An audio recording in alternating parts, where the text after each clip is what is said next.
what's up, guys? How are you guys doing today?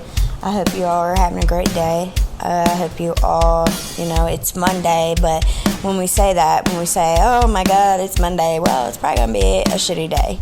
But if we, come at it from a different direction, we'll be like, hell yeah, it's Monday, a new week, that's where it's at. Because then, we get all excited for, Friday and stuff. Oh my God. My accent. I can really hear it now, so I'm going to just try to get a hold of it. Anyway, so today I'm going to be talking about how secrets make us sick for a reason, because I'm really bad at talking about feelings and about things, especially when it comes to guilt. Guilt is a really big one for me because I feel so shitty that I am a mother and I chose drugs over my children. And I hate when I have to say it like that, but in all honesty and all reality, that's all it came down to.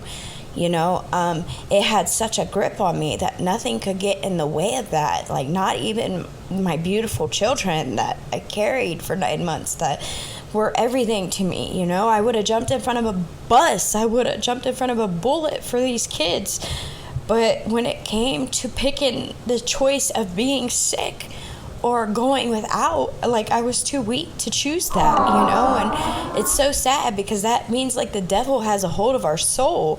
And at that point, there's no longer that living person that can enjoy life because we're so miserable at that time, and it's sad because I didn't choose this way. I've never been a huge drug person, and the fact that these doctors back in 2006 were getting paid to push these pain medicine, and it sucks because our children have to pay for that, that was the highlight of my life. I played with freaking baby dolls till I was 13, I could not wait to be a mom, and I became it, and they just made it so easy at that time to get pain pills. I could have just had a little bruise and they would have gave me Perk 10s for crying out loud, even when I had my child, I had my third one without anything, nothing, no numbness, no, it was too late. I couldn't get an epidural, so I had to do it straight, and I thought I was pushing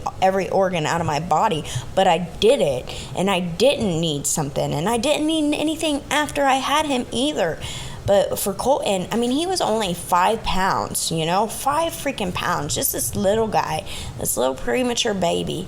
And, he was the cutest, and he was like a baby doll. And, God, I was the best mom. I could do it blindfolded, with them magic pills. People kept telling me, oh, my God, it's your first child. It's going to be hard. You're going to want somebody there. Shit.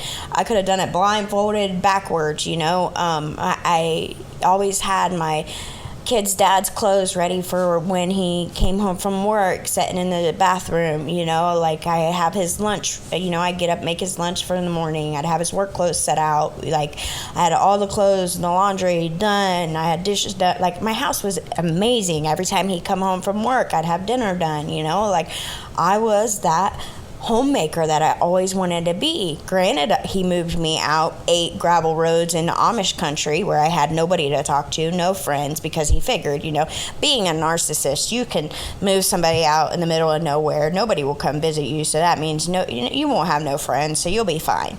So pretty much he didn't want me to hang out with anybody. He didn't, so it was always just me and Colton. And those pills became my go-to. They became my best friend. Every time I got up, I rewarded myself. It was a neat feeling at that time. And then finally, my tolerance grew, and I didn't know what was going on. Every time I'd wake up, I'd be super, super sick, and it seemed like every time I popped a pill, it would go away. And then finally, it even got to the point where I was so bad on them, my mom worked at a dentist office, and I even got all my teeth pulled just for the simple fact that each tooth I got pulled, I got a bottle of pills.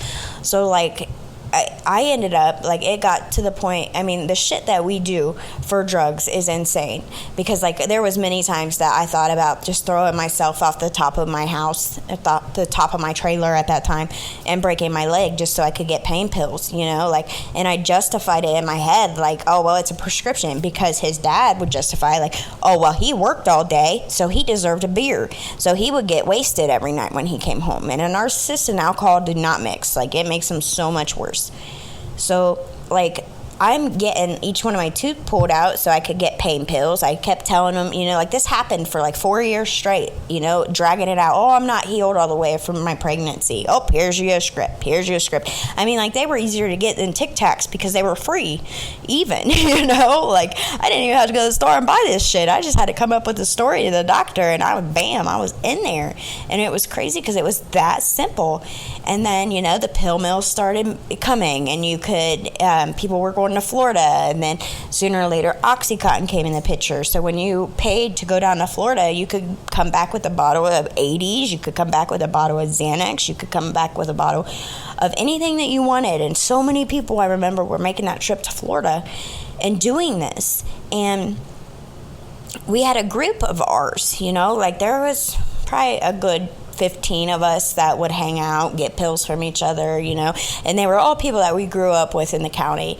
Well, the main supplier of our OxyContin, he ended up getting robbed. He was actually, he wasn't supposed to live till, like, I don't know, I think he was supposed to, like, die when he was 16, and he didn't. Like, he was older than that, but he ended up getting robbed, and he fell out of his wheelchair, and he had, like, one of those throat things, and he ended up dying.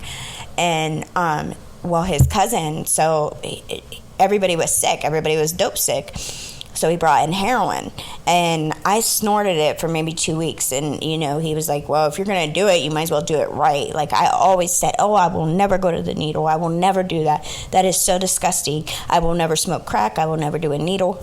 Bam. Do not say never, because it was not long after that I was using a needle, and it was the only way that I could do anything.